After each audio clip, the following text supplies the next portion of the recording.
Mais d'abord, donc, ce référendum à la SNCF, on rappelle le chiffre, 94,77% de oui.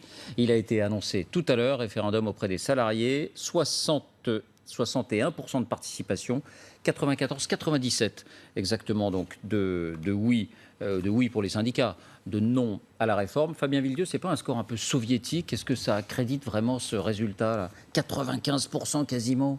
On sera revenu aux grandes années. C'est la même réponse que je vous ai fait il y a 30 secondes. À un score soviétique, il n'y aurait pas eu 61% de participation. Mais ce qui est vraiment important, nous on le savait déjà, que la très grande majorité des cheminots étaient contre cette réforme. On a eu des gens qui n'étaient pas grévistes pour des raisons X ou Y, mais des gens à la SNCF qui étaient pour la réforme, on n'en a pas rencontré. Par contre, ce qui est important, c'est le taux de participation. Il y a plus de 61% de cheminots qui se sont prononcés. Alors, on va dire c'est un référendum, par un référendum, une pétition. La ministre dit une pétition, moi je prends la pétition. Il y a une pétition qui est faite par 61% des cheminots. Vous savez, quand même, la participation aux élections à la SNCF, c'est 68%.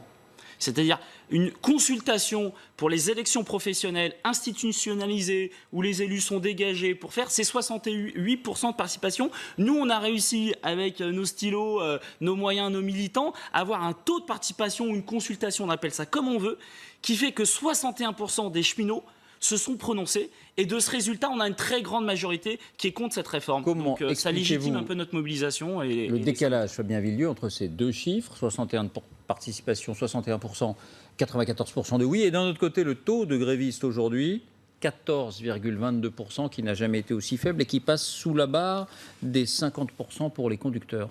Comment expliquer l'écart ? Parce que c'est toujours plus facile de voter que de se mettre en grève. Je sais de quoi je parle. Je suis en grève depuis le 3 avril. Donc tous les jours, je perds à peu près 100 €. Donc c'est sûr que c'est toujours plus simple de se prononcer par un bulletin de vote que de se mettre en grève. Mais je peux vous dire que les chiffres, comme on les a vus, ils baissent, mais ils ont tendance de temps en temps à augmenter. Lundi dernier. Samedi dernier, ils étaient à 28%, par exemple, les taux de grévistes. Alors, là, on n'en a pas beaucoup parlé. Voilà, mais globalement... on voit le 18, mais après le 18, il y a le 19. Il y avait une séquence à 19 et on était à 28%. Donc c'est dommage parce que sur votre groupe, ça aurait monté. Ce taux de grévistes, il baisse, il remonte. Oui, c'était le 18 et 19. Et d'ailleurs, il manque le 19. Et le 19, on était à 28% de grévistes. Donc d'ailleurs, c'est marrant. On met toujours en avant et on parle toujours des chiffres lorsqu'ils baissent, mais lorsqu'ils augmentent, là, évidemment, on en parle pas. Il y a une tendance, disons qu'il y a une tendance. Écoutez, ça fait 1 mois et demi qu'on est en grève. Donc effectivement, en tout cas, il y a encore une mobilisation qui est forte. Pourquoi elle est forte? Parce que les cheminots, ils ont compris les enjeux. Les enjeux, c'est la privatisation de la SNCF. On aura beau mettre le mot incessibilité, même si c'est bien d'ailleurs que la ministre mette le mot incessibilité. Derrière tout ça, c'était l'incessibilité, c'était pour EDF, GDF. GDF est aujourd'hui une entreprise quasiment complètement privée. Alors que justement, Nicolas Sarkozy, lorsqu'il avait proposé l'ouverture du capital d'EDF, GDF, ils avaient mis le mot incessibilité. Le mot incessibilité n'a pas empêché que GDF, qui a fait plus de 23 milliards de bénéfices redistribués à ses actionnaires depuis, soit privatisé. Donc les cheminots, ils ont conscience de tous ces enjeux-là. C'est pour ça qu'ils se mobilisent. Un mot encore, puis je vous laisserai la parole aux uns et aux autres avec Fabien Villedieu.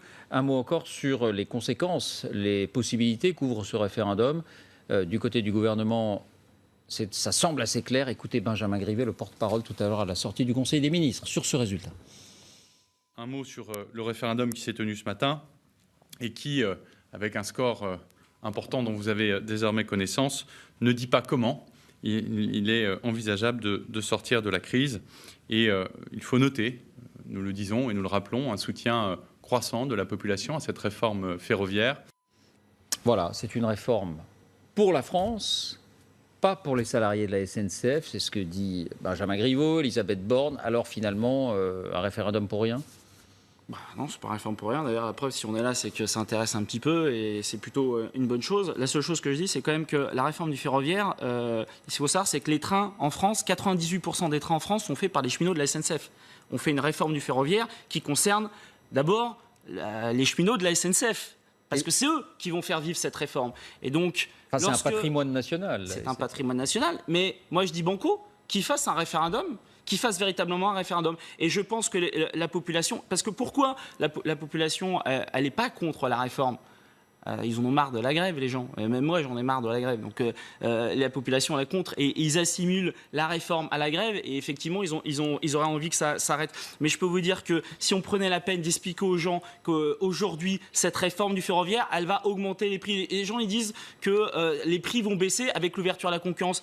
Un Paris-Marseille sur un Ouigo, c'est 23 €. faites Paris-Marseille en TGV à 23 €. De quoi? L'ouverture à la concurrence? Pas tous les billets qui sont à 23 €. Vous parlez de Ouigo. Pourquoi vous croyez Oui, mais bientôt ils seront à Paris. Vous croyez quoi? Vous croyez qu'on va passer à 15 €, à 10 €, 23 €? C'est même pas le prix d'une bavette frite dans un restaurant parisien. Donc je peux vous dire qu'à un moment donné, lorsqu'on ment aux gens et lorsqu'on dit cette réforme va faire baisser les prix, effectivement, je comprends qu'une partie de l'opinion soit pour cette réforme. Mais je peux vous dire que les prix, ils vont augmenter avec l'ouverture à la concurrence. Et d'ailleurs, les pays où l'ouverture à la concurrence a eu lieu, comme la Grande-Bretagne, comme l'Allemagne et comme l'Italie, tous ces pays-là ont des prix de billets de train beaucoup plus chers qu'en France, là où c'est le monopole. Dominique Seux, on a senti que le conflit se radicalisait un peu au fur et à mesure que le gouvernement restait inflexible. Et je voulais vous entendre sur ce qui s'est passé aujourd'hui à la cour d'appel, sur la fameuse affaire de la chemise arrachée. Chacun s'en souvient, c'était il y a 2 ans et demi. Le DRH d'Air France, donc, voyait sa chemise arrachée au cours de cette échauffourée. Eh bien, peine confirmée tout à l'heure en appel. Donc, c'est le jugement définitif. Il peut y avoir la cassation, mais ce ne sera pas sur le fond. Vous comprenez ce jugement, Fabien Villedieu? C'est logique? Vous voulez que je vous dise quoi? Vous voulez que je vous dise il faut arracher les chemises des patrons? Je ne vous le dirai pas. Le problème, c'est qu'aujourd'hui, on ne parle plus du fond. Quels que soient les dossiers... À la faculté, on a parlé, excusez-moi, on a parlé des tags. Sur la SNCF on a parlé ici, des tags. Et là, on parle de l'action syndicale. Sur le fond, c'est important. Oui, mais on en a eu beaucoup, et vous étiez vous-même ici. Il peut y avoir des gens qui pètent les plombs. Moi, je ne les cautionne pas qui pètent les plombs et qui fassent ça. Évidemment, jamais je vous dirais il faut arracher la chemise, même si je l'ai dit une fois, mais c'était une image.